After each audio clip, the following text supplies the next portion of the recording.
As the knight sang the last words of the ballad, he gathered up the reins and turned his horse's head along the road by which they had come. "You've only a few yards to go," he said, "down the hill and over that little brook, and then you'll be a queen.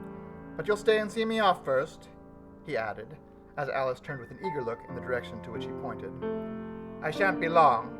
You'll wait and wave your handkerchief when I get to that turn in the road? I think it'll encourage me, you see." "Of course I'll wait," said Alice. "and thank you very much for coming so far, and for the song. I liked it very much." "I hope so," the knight said doubtfully. "But you didn't cry so much as I thought you would." So they shook hands, and then the knight rode slowly away into the forest. "It won't take long to see him off, I expect," Alice said to herself as she stood watching him. "There he goes, right on his head, as usual. However, he gets on again pretty easily.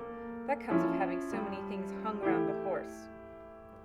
So she went on talking to herself as she watched the horse walking leisurely along the road, and the knight tumbling off, first on one side and then on the other.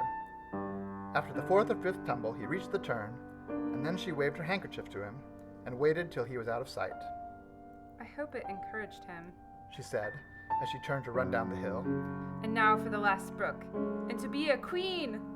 How grand it sounds!" A very few steps brought her to the edge of the brook. "The 8th square at last!" she cried, as she bounded across, and threw herself down to rest on a lawn as soft as moss, with little flower beds dotted about it here and there. "Oh, how glad I am to get here! And what is this on my head?" she exclaimed in a tone of dismay, as she put her hands up to something very heavy that fitted tight all around her head. "But how can it have got there without my knowing it?" she said to herself, as she lifted it off and set it on her lap to make out what it could possibly be.